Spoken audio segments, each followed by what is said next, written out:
Welcome to section 7. Oh, I'm actually super excited about section 7. This is where things start to get super interesting. All right. Section 7 is the 2-note shell voicings on the 2-5-1 progression. The 2-5-1 progression is a great place to practice voice leading the 2-note shell voicings. Since the 2-5-1 progression is so commonly used, learning the strategy will make playing jazz standard repertoire very simple to do. So this is sort of like a paint by numbers approach. You'll remember in section 5, we worked all through 2-5-1 progressions. So by this point, you should be pretty confident with them. And then in section 6, I broke down how to start to think about 2-note shell voicings. And now we're going to put those two things together. Okay. Now, I should tell you that I attached a handy-dandy 2-5-1 sheet that lists the progressions in different orders so that you're not tempted to read the voicings. And I will say I do attach in the downloadable print materials, I have included print materials, so all of the 2-5-1s with the shell voicings are notated, but I do not want you to look at that unless you're totally stuck. So the only reason I put that in there was just to be pedagogically thorough, if you must know. But it's better if you just think 2-5-1 key signatures and voice lead through without looking at the actual printed materials. That's just there for reference. All right, so let's get started with exercise 1. With exercise 1, we're going to start with the 3rd on the bottom and the 7th on top.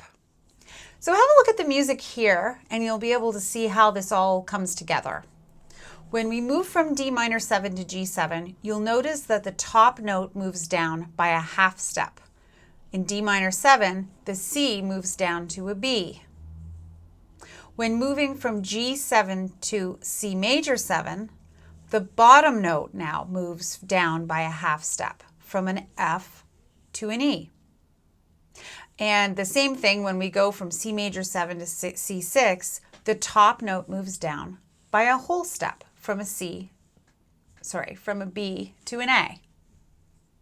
So once again, D minor 7 to G7, the F stays the same, the C goes to a B.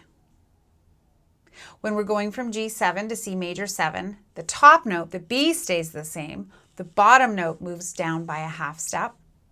And then when moving from C major 7 to C6, the E stays the same, and the B goes down a whole step to A. Okay? Remember that the 2-5-1 progression is completely diatonic.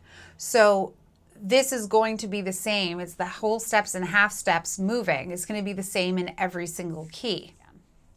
So the other thing to remember is that the 2-5-1 is completely diatonic. So it means that when you're practicing a 2-5-1, you're in a key. So all you have to do is think about what the notes are in the scale and you're all set. Just follow that.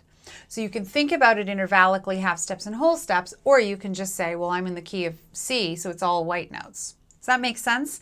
Either of those ways, you should be able to kind of think your way through this. All right, so let's have a look at what this looks like on the piano. Let's start in the key of C.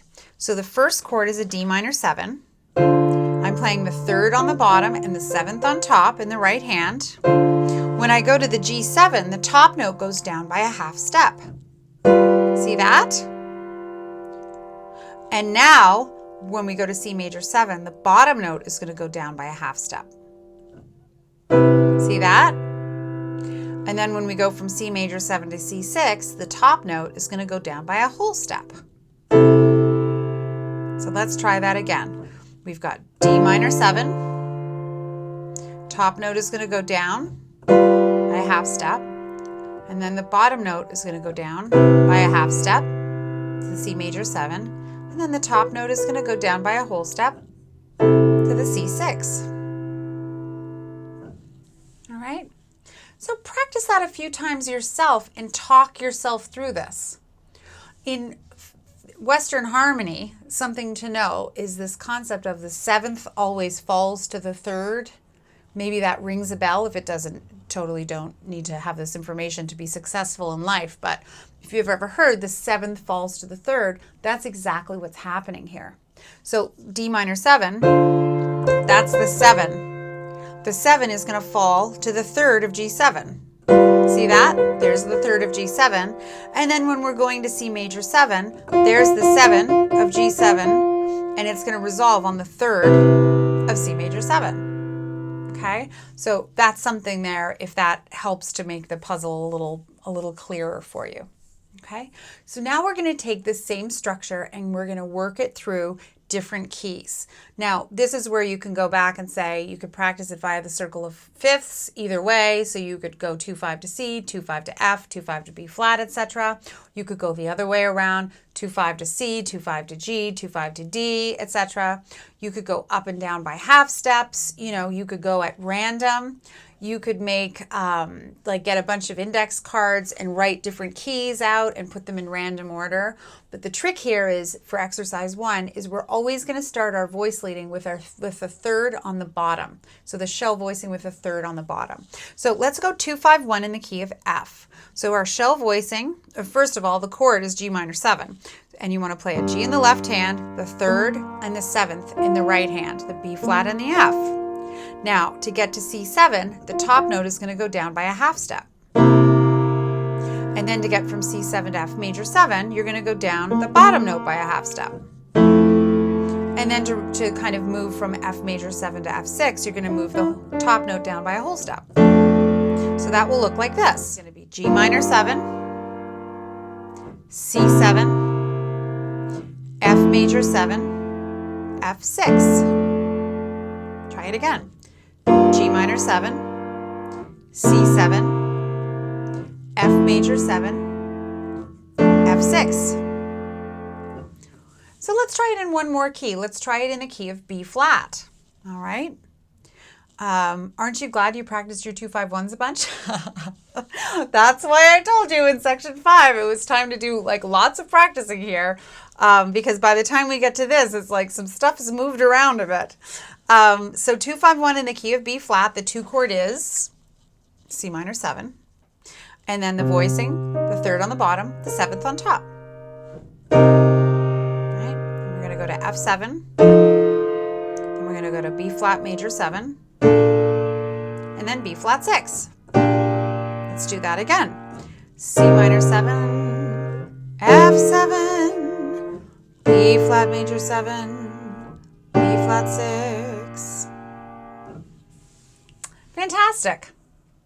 So the other steps that you can add to this are obviously walking a bass line. That would be a great thing for you to do. And then you could experiment with some different comping rhythms in the right hand while you're at it. So this is the time where you can kind of make every time you practice a little bit more interesting for yourself.